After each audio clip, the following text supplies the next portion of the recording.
Havendo número legal, declaro aberta a nossa sessão da sessão civil de 3 de 4 de 2024.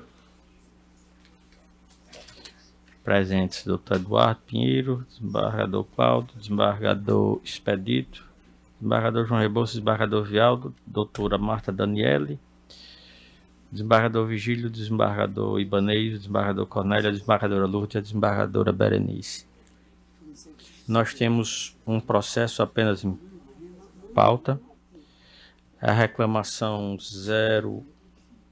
0801330, reclamante do município de Natal, da relatoria da desembargadora Berenice. Há uma inscrição para sustentação oral do Dr. Breno Fabrício da Silva Santos. Desembargadora Berenice, processo está em mesa. Dr. Breno, com a palavra para a sua sustentação.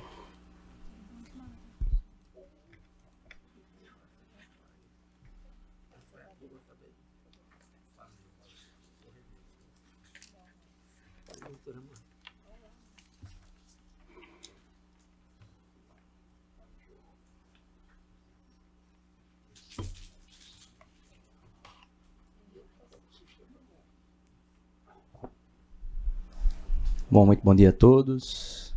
Excelentíssimo senhor presidente, Bardo Amilcar, por meio do qual cumprimento os demais membros desta corte especial, desta sessão civil, em especial a desembargadora Berenice, desembargadora relatora, ilustre representante do Ministério Público, serventuários da Justiça, colegas advogados aqui presentes e através do YouTube. Excelências, o processo não é complexo, inclusive nos surpreende que um processo que inicialmente era originário do Juizado Especial tenha chegado aqui através de uma reclamação constitucional a esta sessão civil. Na origem, excelências, trata-se de uma ação anulatória de ato administrativo em que o município de Natal havia determinado a derrubada de um portão de acesso a uma rua sem saída determinada Largo Maxaranguape. Para fins de situação de localização, imagine que os senhores estão na rua Maxaranguape, entre Afonso Pena e a Avenida Hermes da Fonseca, e suponhamos que estamos em direção a Hermes da Fonseca. Do lado direito tem uma rua sem saída, que é fechada por um portão, e do outro lado, da mesma forma, um outro portão. Estamos aqui representando os beneficiários da decisão impugnada, decisão reclamada, que são exatamente os moradores de Largo Maxaranguape. Pois bem, em 2017 o município autuou uma das moradoras, mas evidentemente que todos estão, digamos que foram afetados com esse ato administrativo. E no primeiro grau, nós conseguimos o julgamento de procedência dos nossos pedidos, a fim de anular o ato administrativo, sobretudo sob o fundamento da ausência de proporcionalidade e razoabilidade de se demolir um portão de acesso a uma rua sem saída, que existe, excelência, há quase 50 anos. Há registros da colocação desse portão desde o ano de 1978. Isso está no processo originário. E em razão exatamente dessa ausência de proporcionalidade e de razoabilidade, foi que a juíza de primeiro grau determinou a anulação do ato administrativo. Eu peço vênia muito rapidamente para ler apenas 2 parágrafos da sentença de primeiro grau. Aspas. Verifica-se que em todo este tempo decorrido, o portão não causou prejuízos à mobilidade urbana da cidade, pois a rua em questão é sem saída e não está na rota de circulação do transporte público de passageiros. Coaduna-se esse entendimento o parecer técnico emitido por órgão ligado ao STTU e que opina pela manutenção do portão. Ou seja, obtivemos ainda, inclusive no ato de ajuizamento da ação anulatória, um parecer desse setor técnico da STTU que afirma, ou seja, um órgão vinculado ao próprio município de Natal, o reclamante, em que diz especificamente que esta área não é utilizada pelo transporte público e que não existe nenhum interesse público na área. Ou seja, na prática, o município estava querendo derrubar um portão sob o fundamento do interesse público que não existe nem sequer abstratamente, e isso foi referendado por esse parecer. E a juíza do primeiro grau continua, excelências, abro aspas. Ademais, no caso concreto, é de se ponderar que inexiste benefício para a coletividade com a retirada do portão, uma vez que a construção não causa nenhuma afetação no fluxo de veículos e pessoas na região. Noutra senda, para os moradores da localidade, os malefícios causados pela retirada do portão são excessivos. Maior vulnerabilidade na segurança dos residentes e a necessidade de modificação dos imóveis para adaptá-los à realidade sem o portão de entrada na rua. Eu ressalto, excelências, os moradores desse local são idosos, em sua grande maioria, quando não idosos, os seus filhos, né, a segunda geração, e os idosos que lá estão são de idade muito avançada. Felizmente, inclusive no último mês, uma das moradoras das 9 casas do Largo faleceu aos 105 anos de idade. Então imaginem só, um largo, uma rua sem saída, cujas casas foram feitas considerando a existência do portão de acesso. Essas casas não têm garagem, essas casas não têm portão de acesso, é apenas uma portinha pequena. Não existe nenhum tipo de barreira física. Então a demolição desse portão, na prática, causaria uma série de malefícios a esses próprios moradores. Aí estando evidenciada, portanto, a falta de proporcionalidade do ente público ao determinar a demolição desse portão. O município de Natal, evidentemente, interpôs recurso inominado, e aí é onde começa a se cruzar o processo originário com a presente reclamação. Por quê? O município de Natal, ao ajuizar essa reclamação, inovou em suas razões recursais, alegando a inconstitucionalidade, pedindo, melhor dizendo, a inconstitucionalidade da Lei 531/2018. Essa lei, excelências, eu abro aqui um pequeno parêntese para explicá-la, foi uma lei do município de Natal que havia autorizado o fechamento, mediante autorização do poder público, dessas ruas sem saída. E ela foi, posteriormente, pelo pleno desta corte, declarada inconstitucional, por vício formal e vício material. Porém, como eu acabei de ler, e Vossas Excelências podem confirmar através da integralidade do processo juntado pelo município na reclamação, a sentença de primeiro grau não mencionou a lei que foi declarada inconstitucional. Ou seja, havendo o julgamento após isso do recurso inominado de negativa de provimento ao recurso do município, em que a sentença foi mantida pelos próprios fundamentos, não há que se falar, portanto, na utilização da lei como fundamento para manutenção do portão. E assim foi. Tão é verdade a inovação recursal que, inclusive no relatório do voto do Dr. Guilherme Cortez, foi o relator na turma recursal, ele diz o seguinte, abro aspas, em inovação argumentativa em sede de razões recursais, o ente alega que a sentença determina na prática o uso capião do bem público que seria vedado pela Constituição, bem como pede o reconhecimento da inconstitucionalidade material da Lei 530 de 2018. Ou seja, o município, a partir daquele momento, como já havia o ajuizamento da ação direta de inconstitucionalidade, buscou adequar a situação que, de fato, se assemelha à situação da lei, mas que não foi o fundamento utilizado para determinar a anulação do ato administrativo. Então, isso é verdade, excelência, que os nossos pedidos na ação originária não tem menção a essa lei, de nenhuma forma. Não existe... a gente menciona essa lei porque na época ela já estava em vigor, apesar de na época não estar regulamentada, mas estava em vigor apenas obter dictum, como força de reforço argumentativo. Mas, como vocês podem perceber, não há menção, ela não foi o fundamento utilizado nem pela sentença em primeiro grau, nem pelo acórdão em segundo grau, para determinar a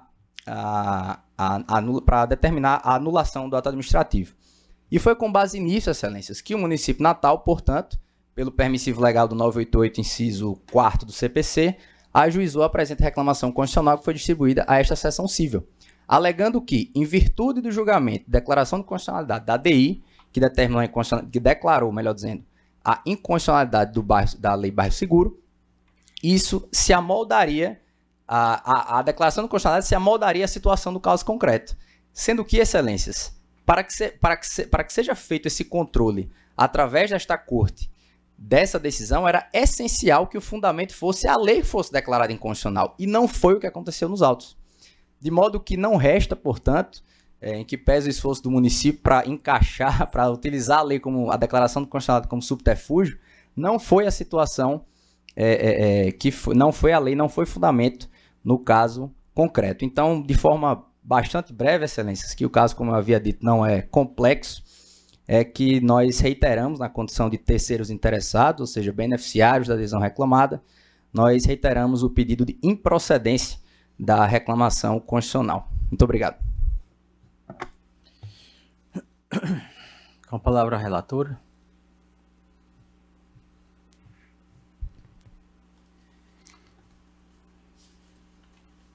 Excelência, o meu voto,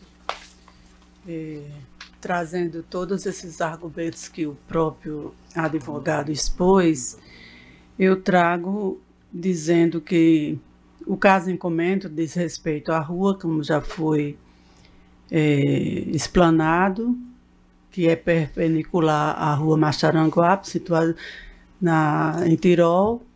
Eu acho que muita gente aqui deve conhecer essa rua. Inclusive, o escritório de Olavo dava a parte de trás por esse largo, e eu conheci bem. Realmente é uma comunidade pacata, envelhecida, e eu falei que, na situação concreta, ponderando-se os princípios que são inegáveis para ter colocado esse portão, que era a falta de segurança, esse portão realmente é antigo, acho que é em torno mesmo de uns 50 anos, porque só 40 faz que eu conheço.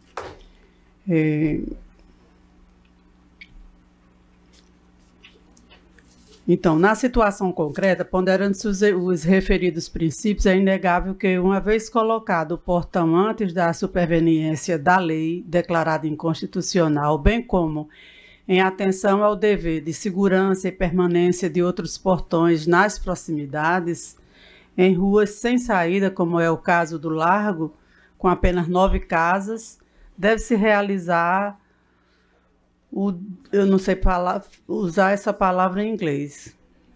O distinguish, é isso. Em relação àquela daí citada pelo dever de segurança dos civis, mantendo-se o portão que ali se encontra há tanto tempo. Portanto, conheço e nego provimento à referida reclamação, mantendo-se inalteradas as decisões e acordos impugnados em atenção à segurança jurídica e à preservação dos interesses daqueles que viriam a ser lesionados. Como voto, senhor presidente? A matéria ela traz umas ponderações interessantes entre a nossa realidade e o mundo perfeito. Tem um voto divergente meu, do Amilcar, nesse caso, com uma preliminar. É isso que eu queria ouvir, Vossa Excelência, do Cornélio também. Exato. Preliminar. É o seguinte, é porque a reclamação é da Prefeitura contra uma decisão aqui do Pleno, da ação direta de inconstitucionalidade, é de número 080, 27, 91, 42, 2021, que o relator foi Desembargador Gilson. E ela foi considerada inconstitucional, essa lei, no aspecto formal e material, né? E a reclamação é contra essa decisão. Como a decisão é do Pleno, eu acho que a reclamação tem que ir para o Pleno. Né? Tá eu acho também, não está deve ir para o Pleno. Em mérito da... E agora se a lei vale ou não vale, ou se... Né? Mas o regimento interno determina que a competência é da seção civil para reclamações constitucionais. Não. Mas a matéria modifica. Não. É uma reclamação contra a DI, né? Contra a DI. Inclusive, eu fiz aqui um levantamento, né? Várias reclamações foram processadas aqui no Pleno. 081, 5507, 33, 2023, a 0800, 358, 24, 2023, a 081, 28, 63, 54, 2022 também foi aqui no Pleno, inclusive a do João Rebouças. A 081, 21, 67, 18, 2022 também foi aqui no Pleno, a do Rebouças também. E essas todas tramitaram aqui no Pleno. Né? Então, nós podemos arguir a incompetência da seção civil para julgar a reclamação e passar para o Pleno. É isso. É uma questão preliminar. Preliminar. E essa é a preliminar do Barra do Cornélio. Mas só tem uma observação. Eu não tive acesso assim aos autos, mas que o nobre advogado falou que a decisão provém da turma recursal, que não fez a citação em nenhum momento da referida lei, que foi ditado pela presidente. Não foi o doutor que Ela não foi citada a lei. Pela ordem, excelência, eu posso... Pois não. Foi citada. A lei foi é, citada foi citada. pelo dever de fundamentação que então naturalmente eu subsiste ao entendi julgador. mal, eu entendi Exatamente, mal. porque foi levantado pela recorrente, naturalmente Não. a turma recursal se manifestou sim. Então foi falha minha. Desculpa. Mas Então, também houve a argumentação de que a questão não se enquadra nos efeitos da decisão desta corte na ADIM. Não é isso? Mas aí o pleno é quem deve decidir, não é? É o pleno. Mantendo Não, a eu tô- relatoria. Eu estou acatando com essa consideração. Estou acatando, ainda não está em votação não, senhor presidente, mas Porque a Adiantado composição ali. é outra, né? Até o pleno a composição é outra. Sim. Né? Sim. Então, pela ordem do desembargador Cornélio, levanta para nada de incompetência da sessão civil para apreciar a matéria, determinando a remessa do pleno. Nesse caso, terá que ser redistribuído entre todos os membros. E, no caso, pelo sistema aqui, nós temos... mas só para ver aqui, tem Mas apagou aqui. 5 votos acompanhando aqui a relatoria. Eu pergunto, a desembargadora Berenice, como se posiciona a respeito da preliminar levantada pelo desembargador Cornélio? Eu acompanho Colhe a preliminar? essa decisão, Na preliminar. essa preliminar. Eu acho que modifica. A matéria modifica. Os demais colegas todos acompanham, uma vez que a corregedoria recebeu, acolheu a preliminar do relator, todos acompanham, acolhe a preliminar de incompetência. Ou alguma divergência, posso proclamar a unanimidade. Então, pronto. Acolhida a preliminar pela própria relatora, a preliminar levantada pelo desembargador Cornélio, todos acompanharam. Nesse caso, não muda, não altera a relatoria do feito e reconhecendo a incompetência da sessão civil para processar e julgar a matéria, determinando seu encaminhamento para o pleno, onde será redistribuído. Não temos mais feitos Obrigado. pautados. Na sessão civil, indago se não há propostas, indago se há alguma proposta de algum colega na sessão civil. Nenhum, então declaro encerrada a sessão.